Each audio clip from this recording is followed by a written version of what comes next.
Professor Schafer, the floor is yours. Thank you, and thanks a lot for the invitation.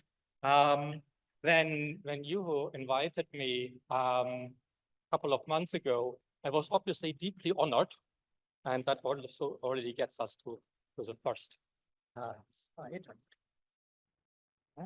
I was deeply honored, but also a little bit confused, because even though it is true that when I moved from Florence to the UK 22 anni fa, I taught for a short period of time sociology of law as a teaching replacement for Neil McCormick, who at that time had just been elected to the European Parliament.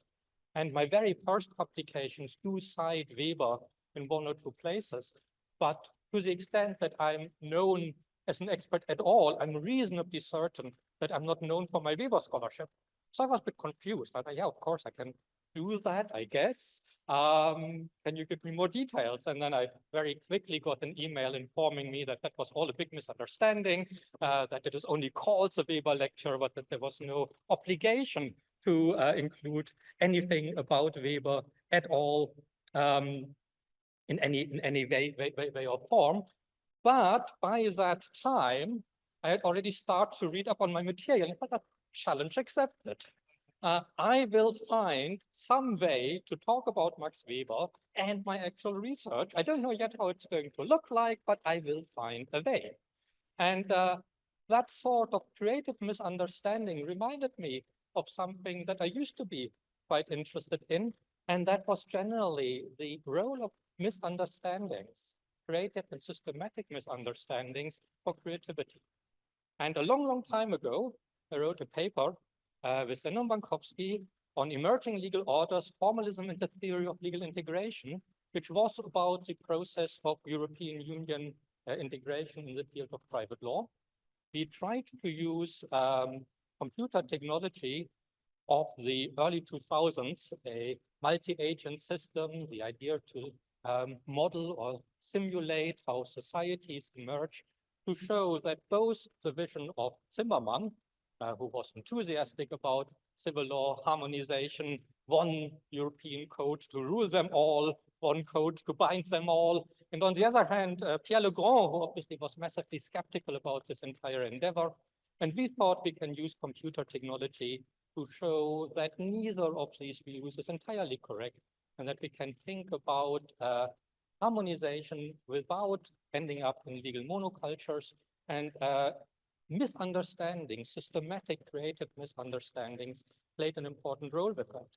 And I cite this paper also because it was a result of a conference that Van Hooke organized at Labadia in 2002 when he was a fellow here, and we presented our work there. And then obviously was also for a long time here as a professor in Lawrence. So also on a biographical note, for me, this is in a way reconnecting with some of my roots.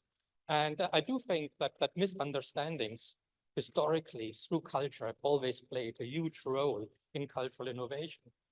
I'm not entirely sure if it is true, se non è vero e ben ignorato, that the opera, for instance, the modern European opera, was a misunderstanding of the accent in Greek language and the chorus in the ancient Greek drama that was misinterpreted by Renaissance musicians as if it was sung. And from that basis, we got our modern opera. So that sort of stories we get all the time. And I think the ability to creatively misunderstand each other can play an important role in progress. And I will come back to that issue later on in my talk. But some context first. For the last couple of years, I've worked intensively on the question of the ethics and the regulation of legal tech and AI. Quite a lot of it taking place as part of a Brussels-based think tank, AI for People, which has been active since 2018. At that time, we gave our first report on ethical AI governance with Manu Floridi was chairing it. It influenced, I think, at least to a certain extent, also a second report, the high-level group on AI, and maybe in some indirect way, even the AI Act. So these were the first two reports we wrote at the time. And then we had a third report for which I was responsible. I was chairing the expert group on legal tech specifically. So the first two reports had dealt with the ethics of AI across all application fields. We felt at the time we need to drill down to domain-specific applications as well. We divided it up into 7 fields where AI, digital disruption played a major role. And I was responsible for the legal services sector, together with Michael Hildebrand, Jakob Schlosser, Ronan Kennedy, Elisabeth Staudecker, and Jamie Baker. So what we tried to do at the time was to come up with some rules on the ethically appropriate use of legal technology. And the underlying philosophy, and that is something that we still feel very, very strongly about, is that every legal technology embodies explicitly or implicitly the vision of justice and the good law.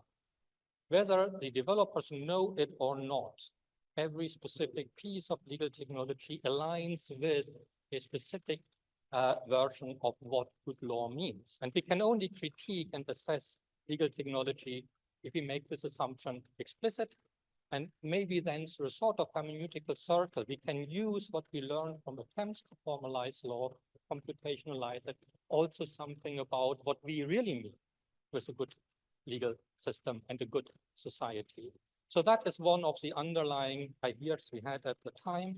And that resulted in 20 principles that we thought we can defend. And I will only point at 3 of them, which will connect what we did there, as I now realize, with the work of Max Weber. The first one is the principle of transversal impact assessment, as we called it, that the rule of law and the concept of legality transcend binary relations between individuals and the state, or lawyer and client, and constitutes a common good. And evaluating ethical risks of employing AI in law must therefore consider long-term detrimental impact on third parties and on the common good of living lawfully. If you look at the current debate on legal technology and its regulation, very, very often it reduces it to the relation that is right in front of us. The lawyer giving advice to a client using AI, the lawyer making a submission to a court using AI, the judge using his AI system to draft a specific decision. And as long as in that binary relation everyone is happy, everything seems to be fine. And we thought quite strongly, and I still believe that quite strongly, that this reduces the question of AI regulation in very, very dangerous ways, that there are applications of legal tech that seem to be perfectly good for the specific individual application and nonetheless can have long-term harm. And we will see some of the examples for that later on. The second one was for us the professional principle, the professional organization and the principles. Principle of ultimate responsibility, the choice to use or not to use a given AI as a tool is an exercise of professional judgment. As the members of a profession, lawyers have particular ethical responsibilities for the tools they choose and for the discharge of the responsibilities. And this is a collective responsibility. The safe and ethical sound use of AI in the legal domain is a collective responsibility of lawyers and their professional bodies. This means a duty to share experience, especially of problems and errors that they encounter. And at the time, we thought, A, this is very important, but also in a way sufficient. We thought that the 20 principles were enough, covering all the dangers that we encounter through the use of AI in the justice system. And this rather random misunderstanding of the talk I was going to give here and the need to re-engage with Weber makes me now wonder about that. And that is what most of my talk today is going to be about. I have 75 slides, which is way too much for an hour, and my talk is, as always, not scripted. That is a risk everyone who ever invites me, unfortunately, faces. And there's a good reason for that, I would say. These days, if you look at higher education systems like the UK, we are more or less forced to publish every thought that we have immediately, ideally in a high impact journal, and get some research funding for it. We are also forced, or actually not forced, we are invited, and I love that a lot to make this freely available open access. So everything that I thought worth writing down, you could access at a click of a button. You could reduce my carbon footprint, no need really to fly me. So whenever I give a talk, I talk about something I haven't written down that, where I don't know where it will take me. There is a 70+% risk that halfway through the talk, I will have an idea that I hadn't before, and I will rigorously pursue that wherever it will lead me. That is for you the advantage that really what you will hear today, no one has heard before. For me, it has the advantage of a degree of deniability. If it is total nonsense, I will simply claim it never happened. That's recorded, isn't it? Technology is a problem. And we will come back to that. So hopefully you will learn something. Hopefully I will learn something from this, and we will see how this takes us together on this journey. So these were two principles on professional responsibility. And with that, Weber suddenly becomes relevant, because for him, the purest type of exercise of legal authority is that which employs a bureaucratic administrative staff. So even though he sometimes talks about law and legal system as if they are abstract platonic entities out there, especially formal rational legal systems, if you look more closely at the sociology of law, especially in Wirtschaft und Gesellschaft, you realize that what makes it possible to have a legal system, especially a formal rational legal system, is an underpinning administrative staff organized in a pyramid, in a hierarchy. And at the top of the hierarchy are what he called the Rechtsgenerationen, the legal notables, legal dignitaries. These are the translations that you find. And these are people who have social capital enough that they have independence and autonomy, that they can assert that independence and autonomy, and also that due to their social capital, they give their legal system a unique flavor. And that is something Weber traces through legal history with the argument that says it is not enough to understand the legal system simply by looking at the rules and what they say. We have to understand who the central person, the legal dignitaries, the legal notables are in that system to make sense of these rules. Treating abstractly, they are unintelligible. Only if we see who the selected group of people is who makes the maintenance of the legal system their calling. Pun in German between Beruf and Berufung, a job and a vocation. You will feel that you have concern for the legal system if you are one of these Rechtsgenerationen. And that gives us different legal flavors. So for all the similarities in the substantive law and modern legal systems, the different type of legal dignitaries that we find in common law systems and in civil law systems give us very, very different flavors of law. And that is to a certain extent the argument Pierre Le Bon made when he said, in a way, European legal systems aren't converging, because there are legal mentalities that will remain prominent in the way even the same legal rule is interpreted across legal systems. And to a certain extent, again, we try to accommodate that in our ethics principles. We have a principle of respect for the situated nature of the rule of law. And that says the use of AI in law ought to take account of historically grown, socially and culturally embedded practices of adjudication and divergent conceptions of justice within the contours of the European fundamental rights framework. So we have some abstract general constraints that we must observe, but within these constraints, there is room for diversity, there's room for divergence, there's room for disagreement, even on central questions of justice. They're historically grown, the legal dignitaries play an important role to maintain them. And what we don't want are multinational computer companies, software companies, to riding roughshod over these culturally grown divergences because computation is easier. Yes, if I'm LexisNexis, yes, if I'm Westlaw, it's much easier to have one logic of legal search that informs access to all my digital offerings, but it violates the different ways users in different culturally grown communities think about the law, access it, and that is not right. They do not have the authority computer scientists, software developers are not legal dignitaries. So we thought, so we to degrees still think that are entitled to give a legal flavor to the legal system. That has to be a reserved matter for the law. And that is what that principle tried to do.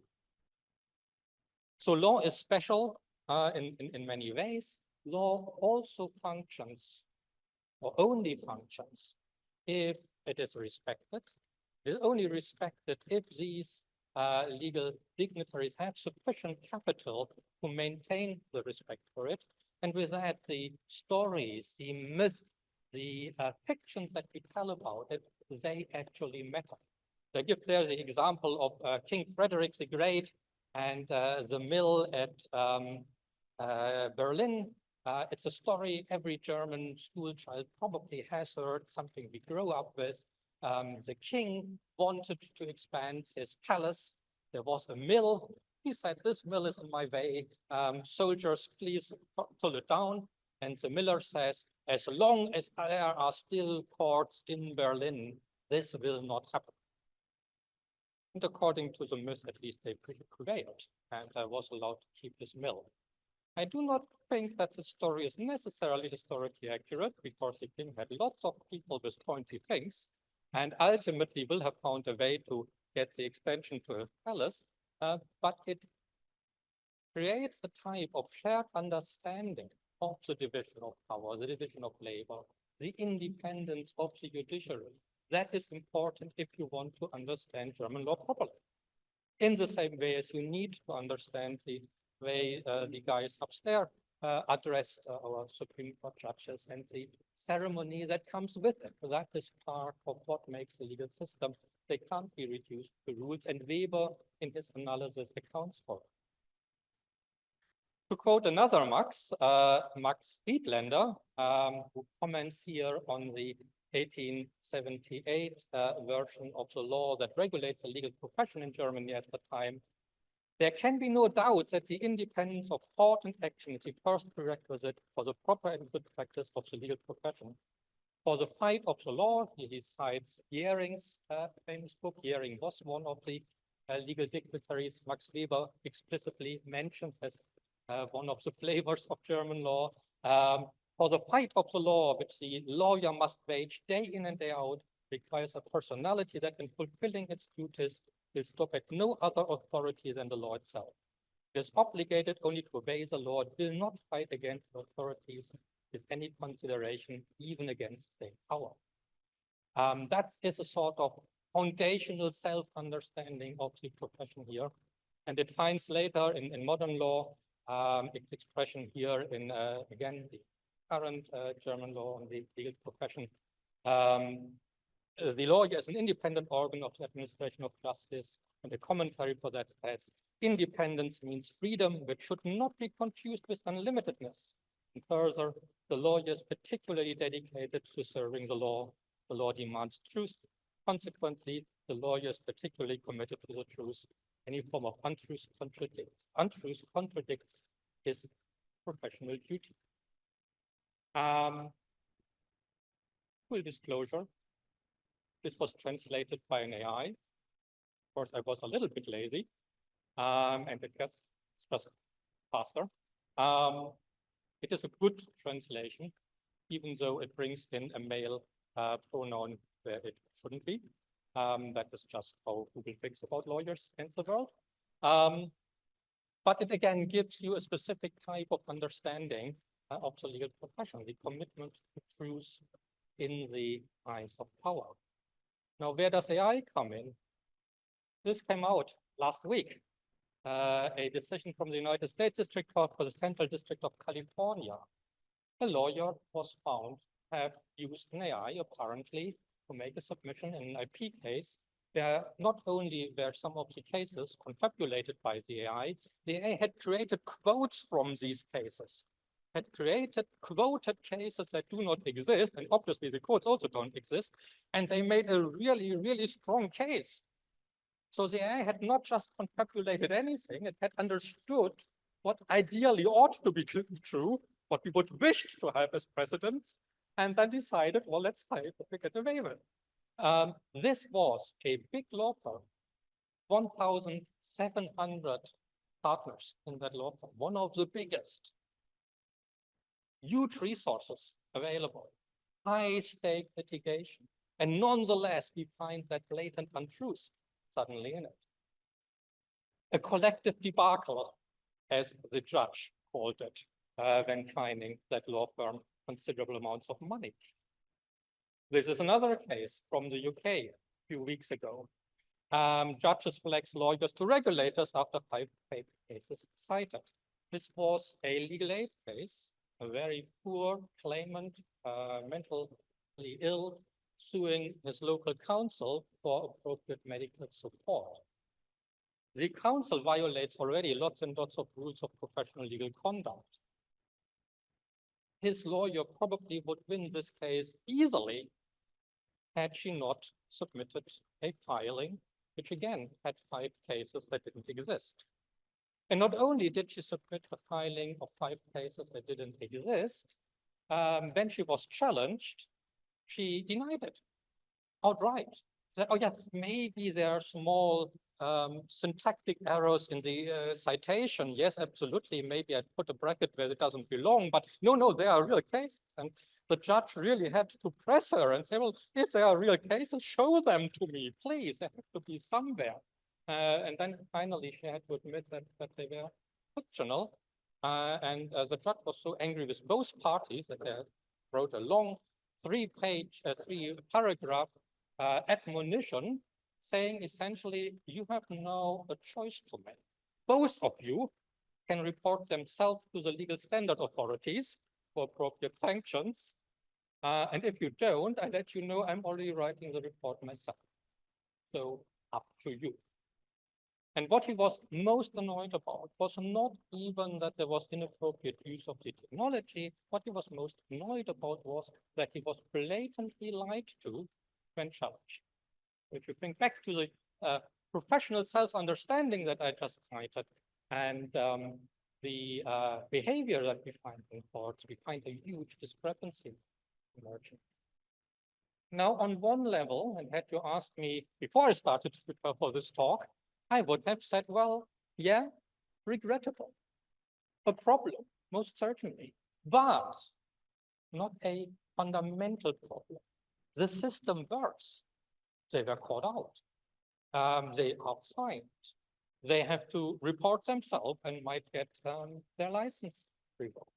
So even though these things are a challenge and they are problematic, they're not a fundamental challenge for our understanding of justice. And I know I start to think about it slightly differently. And in particular, I'm much more inclined to cut some slack, especially to the lawyer in the second case. Of course, if you drill down a little bit, what you will find is that she is newly qualified, still working under supervision. Where were her supervisors? And if you drill down a little bit further, you realize she studied and graduated during COVID. We were all isolated from each other and didn't have that sense of community, of mutual attention and mutual observation that previous generations would have had. And even after COVID, when we realized how handy that technology is, lots and lots of law firms still allow work from home. The way in which new lawyers are induced in the community of practice, in that collective responsibility, has been severely disrupted by technology and not yet restored. And again, that points me to something that we find in Weber and his understanding of legal dignitaries. They are first and foremost legal dignitaries. It's a plural. It's a collective responsibility. And if that collective sense of responsibility breaks down, well, yes, then the youngest one will not even understand what it is that they are doing wrong. That is inevitable, almost. So I think we have potentially here a much bigger problem. And that forces me to go back where it began. I always like to tell long stories about technology when it comes to these issues, because we have the danger to be blinded, I think, by the novelty of it all, and we forget that some of these problems are much older. So it really begins with the Enlightenment. and that this Weber calls a disenchantment that came with the Enlightenment. The understanding that the world is a clockwork universe following cold, impersonal laws. This is a famous example of an autonomous from that time, the famous quacking duck. At this point, I normally make some nasty jokes about lawyers. It was very popular, this duck. It toured all the royal households at the time. This is how it really would have looked like. It was driven by steam power. It was able to quack, and it was able to defecate. You put some stuff in there, and if you press the right level, it defecated. And obviously, this was so convincing that people immediately thought, if we can build that, then building automated lawyers should be easy. They also run on hot air. No one understands what they are saying, and they are full of shit. So, sorry, I promise this is the last lawyer joke I'm probably going to make. But this idea was taken serious, and more serious by no one more than by one of my favorite authors from that time, Guillaume Frédéric in, it's normally translated man as machine, human as machine. And there he says to be like a machine, to distinguish right or wrong like blue from yellow. And that is part of this idea of our self-understanding as automata. We are robots. And what we really would like is to reduce our normative reason to factual reasoning, sensor input, processing output in a deterministic way, like the rest of the universe. And for him, this is an ethical mandate. It is something justice demands, because it gives you liberty. If you are living at a time when the judges are corrupt, incompetent, unpredictable, and enthralled to power, this notion of mechanical justice becomes massively liberating. And that is something that he described very, very early on in the 18th century. Emiliano Zapata, the Mexican revolutionary, would echo it many, many years, a century later. I want to die a slave to laws, not to man. The human element is a problem here. If we have mechanical following of laws, then that is actually something good. And that is obviously also Max Weber's vision of modern law as a formal rational system, one that follows logic. From the 1970s onwards, we finally seem to be where Maitre and others wanted to be. We find the heyday of the legal expert system, the rule-based expert system. We find systems like Thorne McCarthy's reflection on Taxman, a system that was able to make decisions about tax liabilities, still used in a way in modern UK tax law. My tax, for instance, is automatically calculated by something very similar. Sargot's very influential, the British Nationality as a logic program, being able to determine mechanically, logically, who qualifies as British and who not. And that he chooses that application, I think, is significant, because no one is as vulnerable as someone who isn't yet part of that society, not yet part of that legal commons, who asks for entry. I claim to be British, but I'm not yet. I'm in a particularly vulnerable position, and using a logic-based expert system as an answer has also, I think, that ethical quality to it. That's one I built with Michael Bromby at the time. That is a expert system to evaluate in a legally correct way eyewitness evidence. They all share the same idea of a purely rule-based, logic-driven adjudication system. And one could think that with that type of system, Weber's dream, in some sense, had become true, because as he describes it, modern formal rational law is a logically coherent system of rules, free of logical contradictions, and in principle without gap, that above all implying that all conceivable facts of the case could be logically subsumed to one of the norms.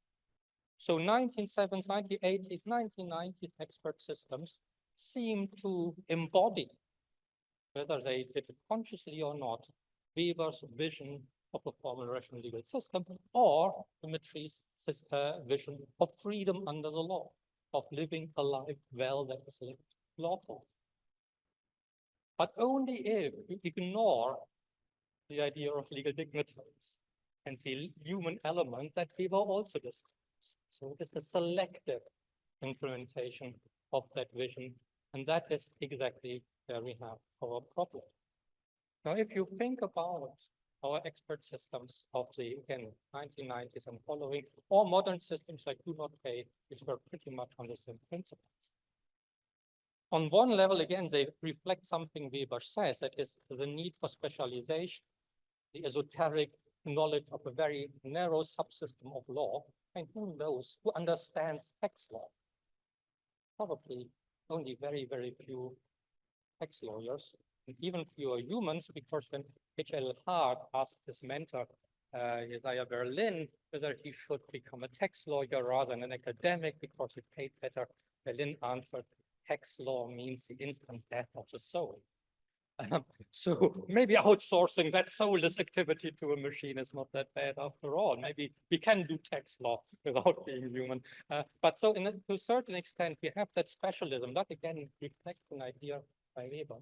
But ultimately, if you drill down to it, and that is something I increasingly realize, there's a problem here. Precisely because it is a logical system without gaps and free of contradiction, that means the ultimate idea is to have all of the laws running on one system, and that will always give you the right logically deducible answer. But if that is the case, then we are suddenly changing an extremely important aspect of the law that we discussed so far. That is, we only have now one system. It is internally incoherent to talk of different legal AIs as understood at that time. They all become the same. Every system will give you exactly the same answer all of the time. The idea of a dialogue, the need for dialogue and the need for community disappears in that world, if you think it through to its logical extreme. You find that idea also reflected in the thinking of another legal theorist, to which I will come back later, Ronald Dworkin, in his notion of the judge Hercules. You're familiar with his writing. Dworkin argues that as at least regulatory idea, we can think of a judge Hercules, who has infinite time, infinite patience, infinite command of all the laws and all the principles that inform them. And that judge will always give you the right answer to every conceivable legal problem. That is the regulatory idea. And I would say if you take that serious, then there can, as we say in Scotland, there can be only one. Like in Highlander, there can be only one Judge Hercules because they have unlimited access to all the law and give always the one right answer. But that makes them fungible. You can replace one by the other without any change in the outcome. And that is very much the vision that I think also the logic systems of the 1980s are. Now think back to what I just said and what Weber said about the importance of community and legal dignitaries.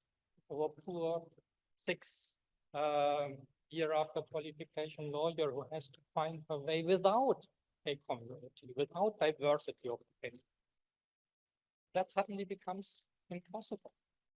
Lots and lots of the legal institution and legal practices that we find across legal systems become unintelligible. Why is it that we normally allow a young, unexperienced judge as a single judge to make first instance decision? But if we realize maybe something is more important at stake here, something more difficult, we have an appeal system where we typically have a body of lawyers, 3 more experienced lawyers, 6 more experienced, 9 with a constitutional court, 12 lawyers sitting together, all of them vastly more experienced and debating it. How can that be? How can that possibly make sense? What added value do we get by increasing the number of judges? It is still not a representative sample, we all know that. So the idea can't be we want a comprehensive vision and experience of life, because then you would select more lawyers, judges differently, especially constitutional court judges or appeal court judges. So it can't be that. It can't be a sampling exercise. It can't be the hope that they sort of cover different aspects and different fields of knowledge. No, I think the important thing here is that there is a value in community, a value in debating, in bringing your own ideas, your own identity to the table and debate. We are not fungible, and that matters. And again, if that is true, then legal tech is conceived from the 1990s onwards has a problem, because it cannot account or accommodate that notion of diversity. As a regulatory ideal, we should have one AI and one AI only. And this problem, I think, was recognized very early on.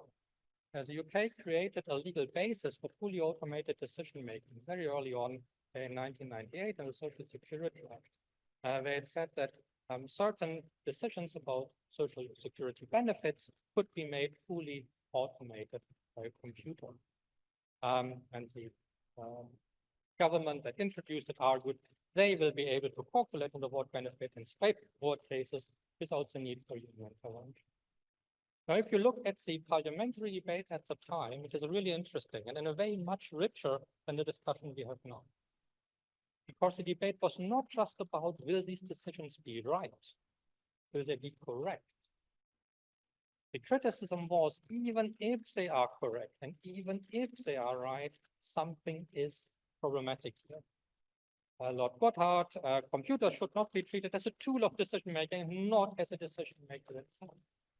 And to that, the government, Baroness Hollis report, clearly there are some kinds of decisions which are not suitable to be made by a computer process.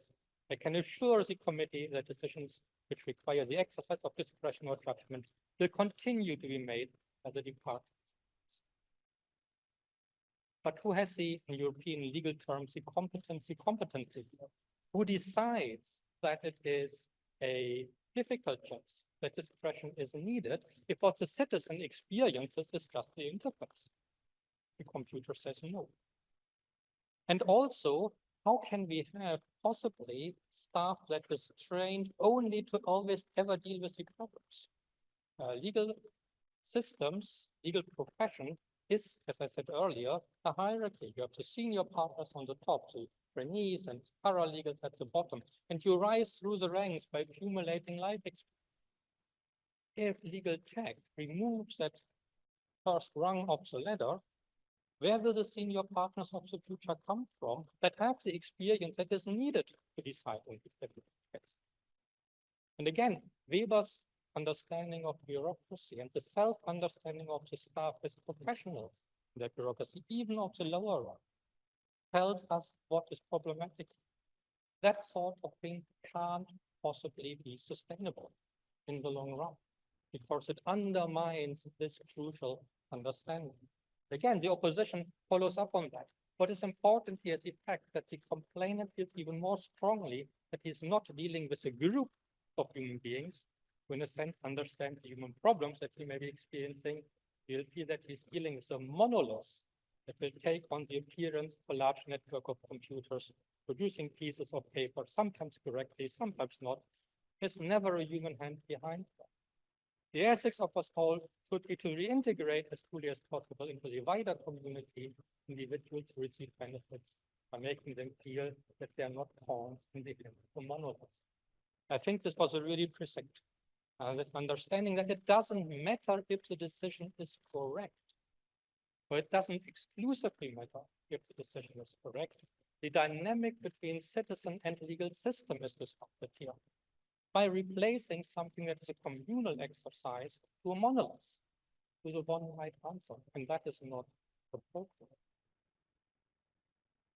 Very quickly talking you through a mini project we had here, and something I give to my students as an exercise in our legal tech course. The idea here was to teach autonomous cars to obey by road traffic rules.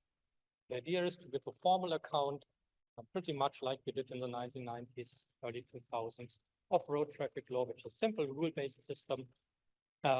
to tell the car what it should do.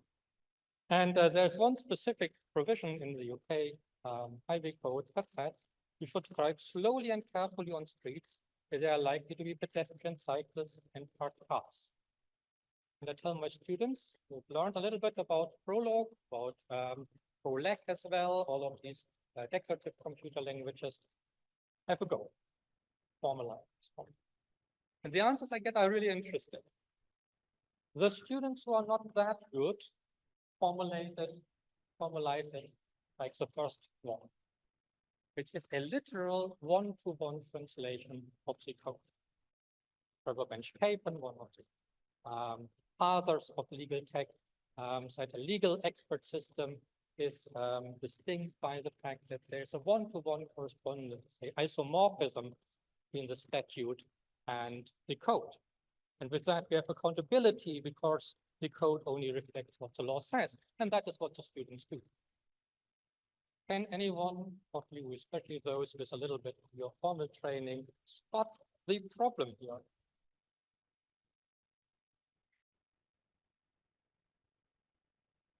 Even though it says explicitly in the law and parked cars, this can't possibly be what the legislator meant.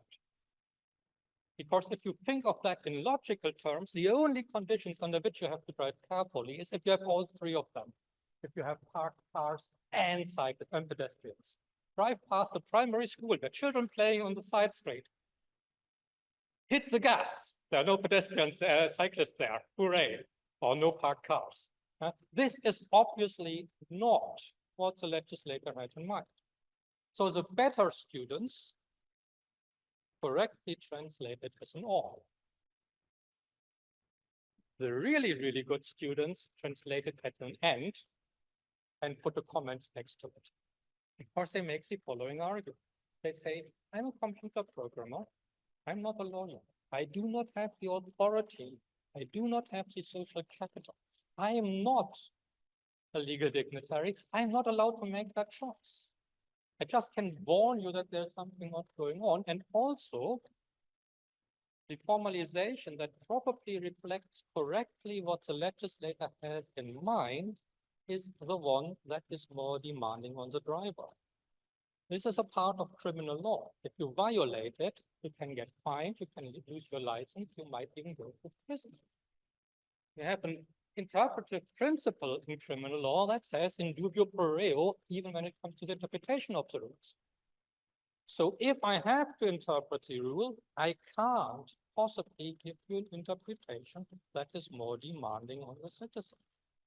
Please, someone else should sort this out.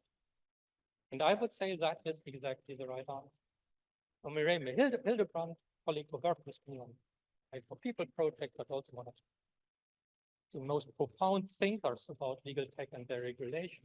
That is exactly the sort of thing she wants of ambient law, more and more Internet of Things devices that we are programmed to comply with the law, but where the interpretation has not any longer been done by a lawyer or sent off by a lawyer, but by a computer program. And again, that undermines what we think is a legal system. It shifts the responsibility without good reason to someone who doesn't have that legal capital and also not the mandate to make it. So that is why we have here, even in the old version, a problem. What do we do then? What do we do here? One possibility is to say, ultimately, this has to be done by lawyers. And that is the answer we saw in the two hallucination cases. They are still your responsibility. Don't hide behind the programs. A different approach would be to say, we are facing here something that can't be undone. This is the direction where we are traveling. And the way we have to think of Weber in the 21st century, rebooting him, we now have to think of programmers as dignitaries. Maybe they will acquire a type of social understanding from regulated professions that replaces the one now. And to a certain extent, I think that's what we are seeing in very worrying circumstances. And we have a dual attack on the rule of law by governments in the US, in the UK, in Poland until recently, and Hungary, where judges are demeaned, attacked, criticized by legislators in unprecedented ways. And at the same time, we have the Zuckerbergs and Musks of the world who say, you don't need any longer the administrative state. Musk's Dodge, I think, is a prime example. We can get rid of all of these people and their ethos and their self-understanding as professionals and replace them. That is one vision. I'm really worried about that. Another one would be to say, no, we need to change the way we educate them. We have to bring the programmer, lawyer as a new type of professional under the umbrella of regulation. That's what we do in Scotland. I think we are the only jurisdiction that has created legal technologists as a pathway into the profession for non-qualified lawyers. So you cannot be regulated by a professional body, the Law Society of Scotland, even if you are not a traditional lawyer with a law degree, if your technology was in the field of law. So we bring them in, just as a second way in which we might think about it. In case you think I was talking too much about my youth here when I still had a ponytail and generally was a very different person, I don't think this is the case. These systems, even these logic-based systems, are all around us. Do not pay a tax system. And we have modern companies like Neota Logic, which allows essentially everyone to become their own programmer, to organize their own legal expert system without even knowing programming. And then we get the next iteration. You can see what I mean. Even the idea that we now create a new professional class of programmers might not be sufficient because some of these tools have now become available to everyone. While the old 1990s AI at least was typically programmed by university-based people who had some idea of what they were doing, you can now low code or no code without any understanding how the computer works or how the law works. And then you get quite a lot of apps floating around that really are needed. And with that, again, we get an even higher level of fragmentation. The idea that lawyers as a professional class take care of the legal system gets finally disrupted by the idea that everyone becomes, in a way, their own programmer and their own lawyer, developing their own products. Skipping that, in case you thought that this is just a problem of rule-based systems because they match Weber's idea of formal legal system, particularly direct way. This is not the case. We find exactly the same problem with data-driven systems, with machine learning-based systems, with other types of AI, those that are more aligned to Roscoe Pound, American legal realism.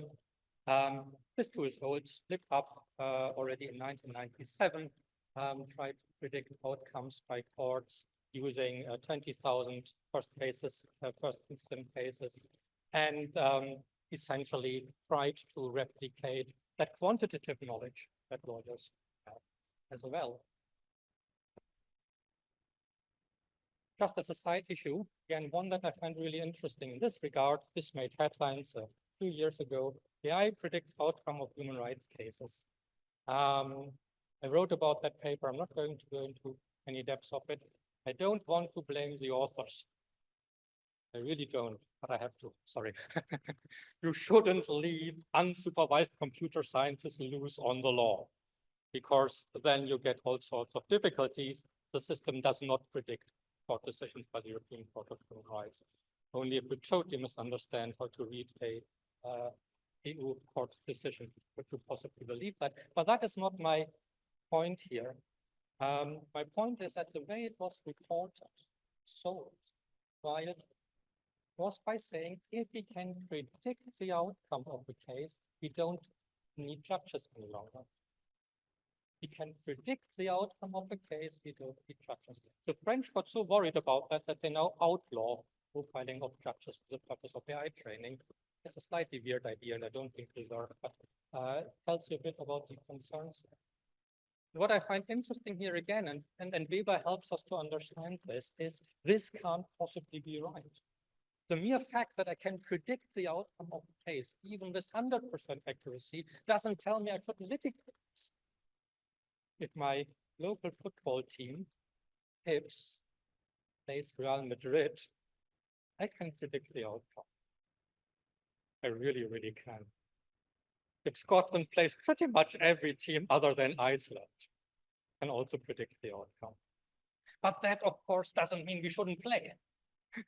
Part of the idea is to play for the value that it creates. And that is the same with the trial. The trial fulfills a social function where the legal dignitaries, and judges are a particularly important form, can take care of the legal system in its wider effect beyond the party. There's a communicative function that goes beyond that. And again, this understanding of AI is incompatible with that understanding. It reduces everything to, oh, if I know how my case is going to end, why should I bother? The only thing I want to know is, what do I have to pay? How long do I have to be in prison? I don't care any longer about anything else. And as long as that is okay, everything is. I think this is a profound misunderstanding. And I think, again, Weber tells us of why that is the case. Weber linked formal rationality with the predictably needed for capitalism, and de Maizière linked it to freedom, as we saw. But even perfect predictability does not equate to we don't need judges any longer. We don't need trials any longer because they go beyond the individual and their needs. And that is, again, the role of the legal dignitary as caretaker of the legal system and not just of the parties front them.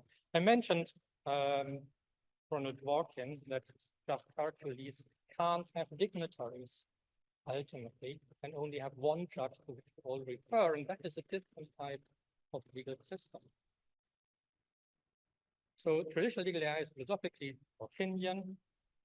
Data processing capacity reduces arbitrariness. But can we think about something else? Can we think of AIs that are not wedded to the idea of the single correct outcome? All traditional AI was. Doesn't matter if it is good old-fashioned AI and rule-based or predictive AI, like the Atrea paper on prediction of the European Court of Human Rights. All of them assume, as long as we get enough data, as long as we have enough knowledge, we will drill it down to the one right answer, and that is all that we need. Could we think of a Hartian AI, where cases that require discretion are not any longer resolvable in principle by just more data, by just more facts? And that brings us to the question of machine creativity, because we can have true machine creativity. One simple way to create creativity in computing is by throwing in random elements. Very simple computational creativity systems simply at one point toss a coin. AlphaGo, the fabled AI system that was beating a Go master, also uses at one point simple randomness. It surprises the human adversary by doing something that is unpredictable in principle, because it introduces that element of randomness. By misunderstanding of what a Weber lecture is, that was a random event. It triggered something that I could not foresee, that probably no one could foresee. Is that a way forward for the legal system? Normally, we don't do it. I don't know of a single legal AI system that uses a random generator, unlike creative AI, but we do it in the jury trial. Jury is selected at random. We sometimes use it in sentencing. There's a paper by Neil Duxbury, Random Justice, that shows that a random coin toss is as good as predicting outcomes of certain types of litigation as is drilling down every single rule that they found. So that would be one possibility. We could reintroduce creative misunderstandings, creativity, unpredictability, but it would be fake. Randomness can simulate creativity, but it isn't true. Can we do something more? There are some quotes from law about AI that I think can help us here. This is a case from Alabama. We have not and hopefully never will reach the stage in Alabama at which a stone-cold computer is draped in a black robe, set up behind the bench, and plugged in to be in service as a circuit judge. That is something that is seen as negative. Or from Pennsylvania against the local union, an important case in which there was a question mark on the impartiality of a black judge who was drawing on his personal lived experience as a black citizen in 1970s civil rights type US. And he was accused of being biased simply by having the same ethnicity as one of the parties. There's obviously a white judge, which also have had the same ethnicity as simply the other party, and no one would have raised any issue about that.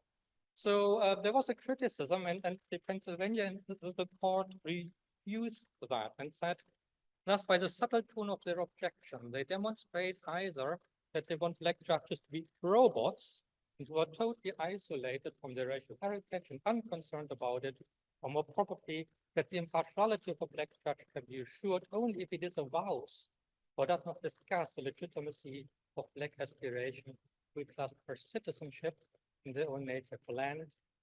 Thus, the critical issue is what conduct by black judges will assure their impartiality. Should they be robots? Should they demean their heritage by asking less and personal citizenship for other blacks? Should they not tell the truth about past injustices? So what we see here as a vision of legal dignitary is someone who brings their lived experience to the table. It's not the knowledge of the law that necessarily sets them apart. There we can have judge arguments. But we can't reduce the individual lived experience just to an averaged out accumulation of data across a population. It matters what the individual has experienced. And suddenly some of our practices, how to appoint Supreme Court judges, how to appoint appeal judges, make sense. Because we want and we respect the fact that even though it can come at the cost of predictability, they are not robots, and we don't want them to be robots. We want them to bring their own lived experience to the table. In the field of creative AI, someone who pushed that idea more than anyone else is my favorite author, Simon Colton. One of the things he asked himself consistently when he creates art is, could that what the artist have done, I have just done as an artist, be done by a computer? And one of the things he developed is the painting tool. I think one of the most evolved creative AI systems. The painting tool makes portraits of you. And the first thing it does, it tries to recognize your image, tries to understand what makes you tick, typically through facial expression. You don't go there. You just don't go there. Limited practice under the AI Act, potentially, and it's not a good emotion recognition system, but that is at least conceptually the idea. Understands you, develop individual styles that it learns from its own past experience without even trying to access all data and all art. And it also starts to read almost arbitrarily newspaper articles, a selection of newspaper articles. And depending on what it reads, it develops a mood of the day. So if it reads mainly bad news, I think that was the case here, it will draw in a way that is more dark, more aggressive. If it read primarily about the latest Rapid Breeder Association competition, then it will be in a fluffy mood and bright colors. And the way Colton thinks about that is to say what an artist does is, or why we cherish art, is because an individual experience is externalized. And we won't have proper computational art unless we replicate this as well. Midjourney, all the generative AI systems are problematic because they try to get all of the data. Whereas what we cherish in an artist is precisely that they don't have access to all of the data, that they don't speak for everyone but for themselves. When Weber talks about the flavor that different legal notables give to their system, he compares them explicitly to artists. Just as there are artistic schools, artistic styles, that ultimately depend also on the artist as someone with social recognition, so do lawyers. So we could start to think about AIs that, very unlike any existing AI, are not any longer trained on all of the data, but are intentionally biased, intentionally partial, get life experience of only a subgroup. When Sotomayor was elected, she said it's time that a good, wise old Latina joins the Supreme Court, and she was massively criticized by idiots for that, who thought, well, why does it matter what your background is, what you experience? I hope I gave you some reason why it matters. So, didn't she? She never said? Oh. Okay. But still, it works for me from a narrative perspective, so it has to be true because it is beautiful. And that is the same thing. But we could think of a nice old Latina, something that intentionally is trained on only part of the data, and then we can replicate what we find in legal practice. That is decisions by a body of judges rather than by an individual. We can have AIs fighting it out between them, arguing against each other, other than merging them in the judge. It would be an entirely different paradigm of how to think about legal AI. And to a certain extent, with generative AI, we are getting this. Because generative AI, on the one hand, is just a very sophisticated predictive, how do you call it when you use your mobile phone? It tells you what the next word is going to be. My brain, stopping working here. Oops. Autocomplete, yeah. Generative AI ultimately is a really, really, really good autocomplete function. And in a bizarre way, that again makes sense from a legal theory point of view, because Richard Dawkins also thought about the law as a chain novel, where the longer the novel goes on, the fewer freedoms you have to continue how it will be continued.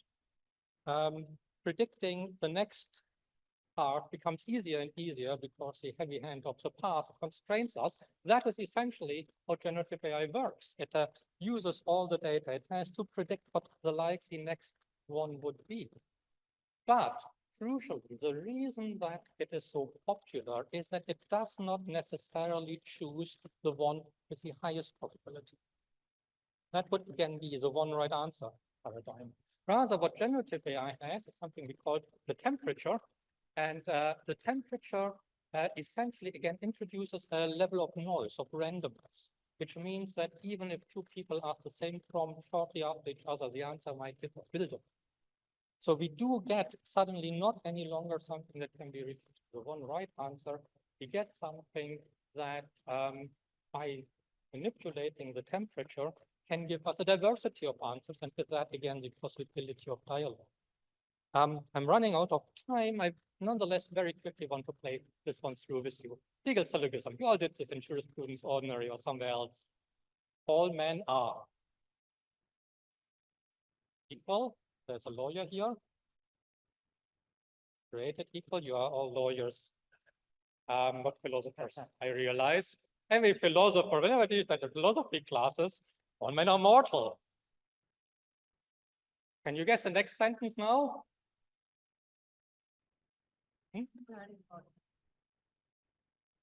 Sorry, yes, you already saw it. That is because I can't use my preview here. Socrates is a man. What's the next? Socrates is mortal. Yes, exactly. Generative AI struggles even with that. Most systems do. DeepSeek doesn't. DeepSeek gets you the right answer and explains why if you ask it nicely. Worrying.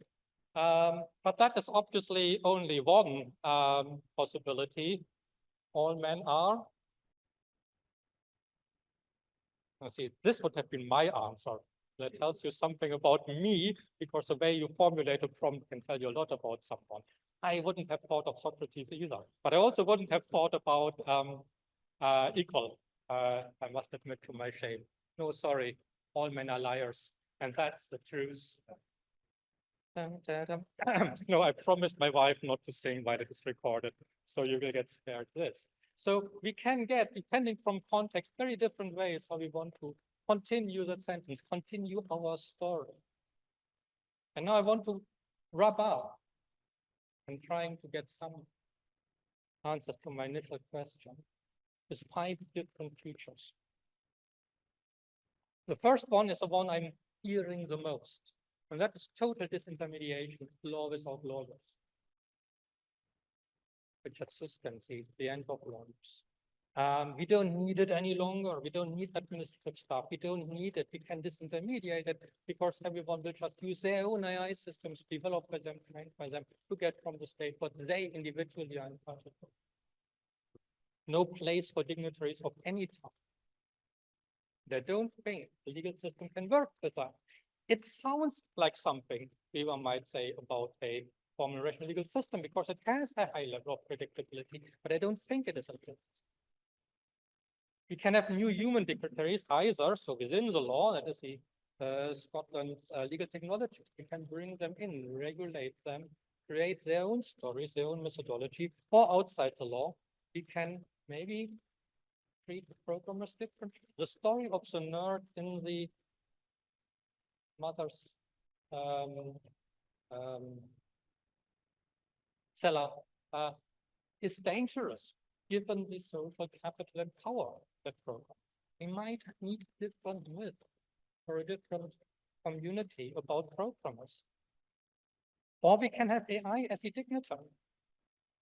Something that I only read yesterday. I haven't been able to follow it up, but apparently the Law Society of England has for the first time registered an AI as a lawyer, or so it is reported.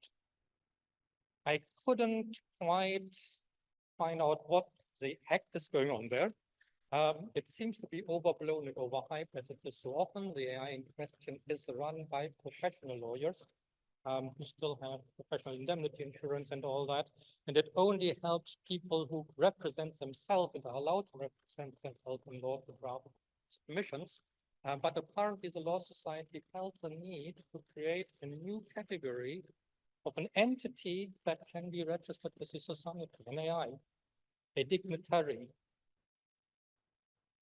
That might be another one. The AI is dignitaries. That's the one that I just described. We want many of them. We want them to be diverse. We want them to force them to be diverse. They only are allowed to have access to part of the groups, part of them. Did I miscount?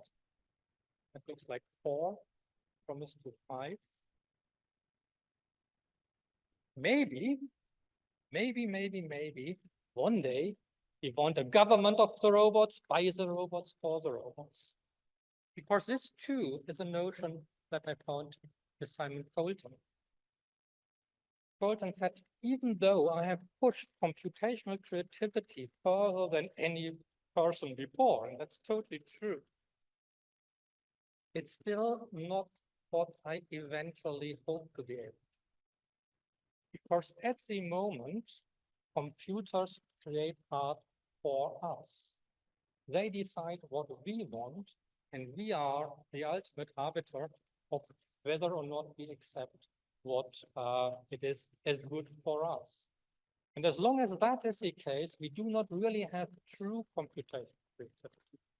We will have true computational creativity only if computers create art for other computers.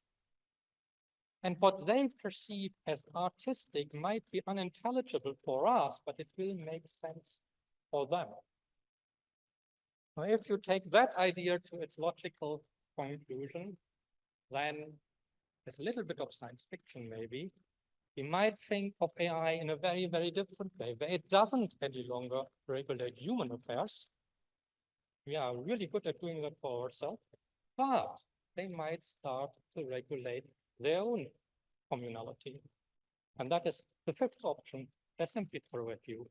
And with that, I'm more or less have said everything that I wanted to say. It doesn't mean I need to stop here. I can easily continue until Sunday without even breaking into a sweat, but that would be deeply unjust on you and pretty much everyone else. So at this point, I very gladly ask you for questions. Thank you.